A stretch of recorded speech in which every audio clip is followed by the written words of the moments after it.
Like a little music with your meal, Tuco? Music? Yes, it's very good. Very good for the digestion. We are the music makers, and we are the dreamers of dreams. You know, we're always quickest to doubt people who have a reputation for being honest. I find your lack of faith disturbing. Could be a monkey or a orangutan. A bald monkey? Is he a pig? He sure eats like one. Using his vast knowledge of history and politics, we start our day off right with motivational speaker Richard Battle. Love having him back on. Starting our Wednesdays, he's Mr. Battle. Looks like you're back home, or at least back to the office. We're back in the studios. Oh, there you go. Ready to go. How did it end for us? We left you last year. I think it was in Utah, playing a big senior softball tournament. You were in the lead bracket, the number one tournament. How did it end up for you, buddy? Well, and it's part of the Huntsman Games out there, which is like a senior Olympics with all kinds of sports. And we took a bronze, and which has good and bad implications. It wasn't the gold you were hoping for, but okay. Exactly. Well, good. And you had a good time. You played well. You had fun. We walked away healthy. That makes it for a guy who went through, was it shoulder surgery 2 years ago? Took you out? Little less than 2 years ago. Okay. Yes. Yeah. Good. Staying healthy is a good thing. Appreciate you being on with us today. I love the idea. This, I believe, came out of Made in America by AmeriCANS, not AmeriCANS. It isn't the start. You got me in a flummoxed spot here.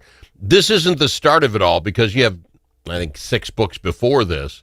But this book kind of started the entire AmeriCANS Who Made America series, right? I mean, this is where it all cooked down from. Yes, and I love this book. Originality. Yeah. So this started the new phase of Mr. Battle's writing career, Made in America by AmeriCANS, not AmeriCANS. And in that was this whole principles over power thing, honor and ambition. It's part of the book. Give me an overview of what we're talking about. Well, it's the phrase I have: principles over power and honor over ambition. And we see, and it's most easily seen in politics, but you see it in business and other relationships as well, where you see people that either operate with principles and are consistent, or if they just operate under pure power to get what they want all the time, and their ambition's greater than their honor, or if they're honorable people and sacrifice of themselves to maintain an honorable reputation. It isn't a quiz, but I know you wrote about her, so you'll know the answer to this. When I first read the headline, I'm like, oh, wow, that honor thing. You had someone in one of your books who gave her son a ring that had honor written on the inside. Tell that story just real quick. Give us a perspective, because that sticks with me. I'm still thinking I got to do that for my kids. Sam Houston's mother, and I've written about Sam Houston for years, but I didn't learn until 2 years ago or so. And when I was doing research for the 19th century volume of AmeriCANS Who Made America, that his mother, when he was 13, leaving for the War of 1812 with Andrew Jackson, took him out on the back porch and said, if you show courage, you're always welcome back. But if you show cowardice, never darken my door again. And then she gave him a small gold ring with the word on the inside so that only he could see it. He wore it on his pinky every day of his life, and it said the word honor. He died with it on. It's at the museum in San Jacinto outside of Houston to this day. And I just visualize him every time he had a difficult decision, twisting that ring on his finger and hearing his mother's voice in his ears saying, honor. And that influenced every decision he made, which influenced our lives today. Well, see, and that's what's so killer about it is if you set yourself to the honor side of instead of over ambition, you can see what that guy has done, by doing the honorable thing, how that has left a legacy for years to come. And I just love that story. So anyway, it's a great story. So let's start a bit. Principles, you say they're universal. Does that mean everybody has them? Well, the principles are universal. Whether people live by them or not, that's the issue. So if you live by principles, you're going to lose sometimes, and you're going to sacrifice yourself to live within those principles. If you live for yourself and try to win every time, regardless of what you have to do, then you don't live by principles. And back in the 70s and 80s, corporate executives got a bad name because they would climb over people to reach to the top, for example. Yeah. And they were not living principled lives at that time, the people that did that. What are some of the universal principles that you would live by? Always telling the truth, the whole truth, and nothing but the truth, so help you God. There's been a movement the last few years, people defining their own truth. We saw this executive the other day on the internet talking about people defining their own truth. Well, if everybody defines their own truth, then there's no set rules, if you will. Then there's nothing that people can agree on. And the truth is, the sun rises in the east in the morning, and it doesn't matter how you define your own truth; it's going to rise in the east in the morning. So that's an example of that truth thing. First time I heard that, it was Oprah Winfrey, where it struck my ear wrong. She was talking to somebody. Well, this is my truth. There was a what? Your truth? What? It's either truth or it's not. I love that one. What other central principles are there? Well, one's word is their bond. When I first got out of college and got in the business world, the company I was with, and I was a young sales guy, we would sell product to businesses on somebody telling us, please order me this. Mm-hmm. And I would handwrite in those days orders up. There was no signature. There was no legal terms or anything. By the time I finished my corporate part of my career, I dealt more with my own corporate attorneys on contracts than I ever imagined.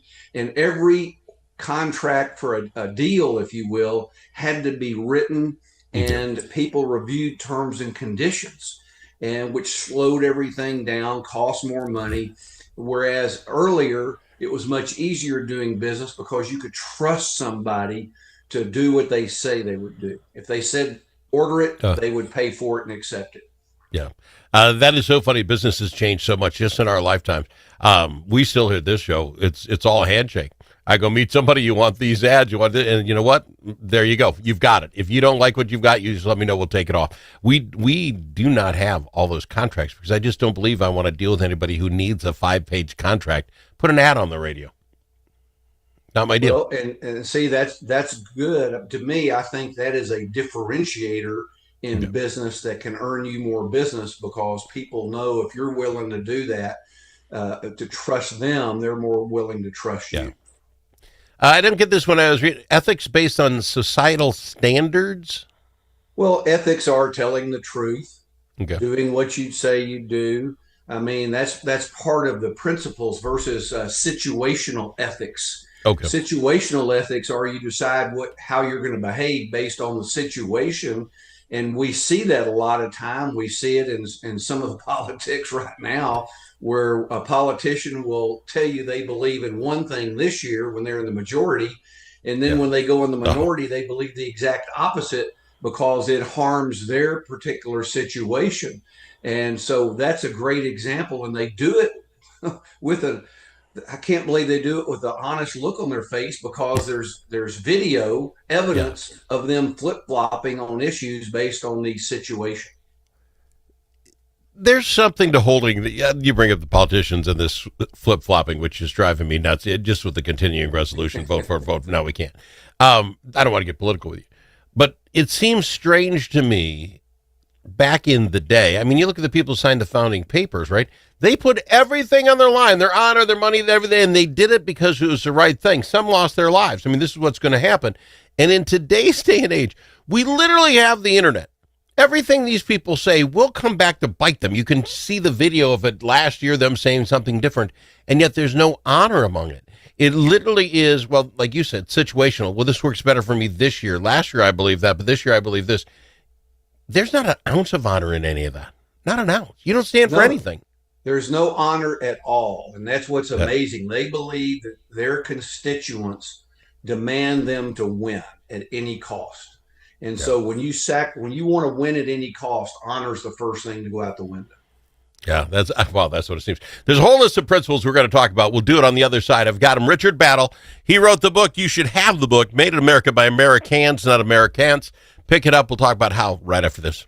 When the stakes are high at the Minnesota Capitol, you need more than a lobbyist. You need a partner. At Momentum Advocacy, we bring nearly 90 years of combined experience in government relations, public affairs, and strategic communications. From nonprofits to national corporations, we help organizations navigate Minnesota's political landscape with integrity, insight, and results.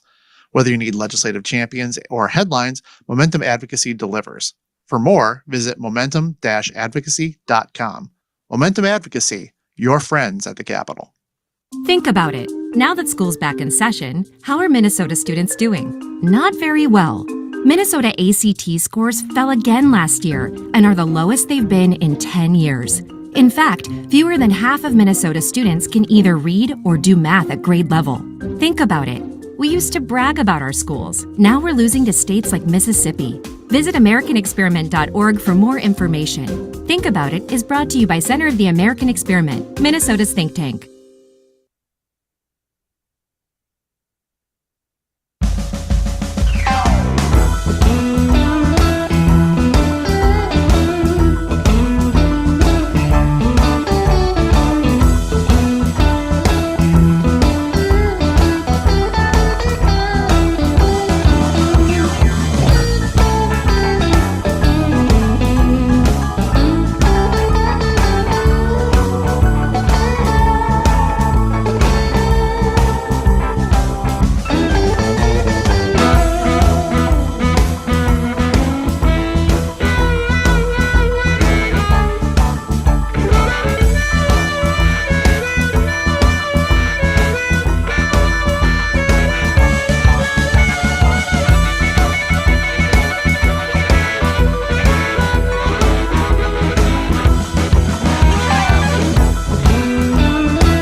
Don't need to ask him his opinion more than once. Al Travis on the Al Travis Show. And we've got him. He is Richard Battle in with us today. We're chatting about principles over power or honor over ambition, and we're sitting here going through those principles. What would be another principle you'd have to have if you want to do this right? Well, a simple one's the golden rule.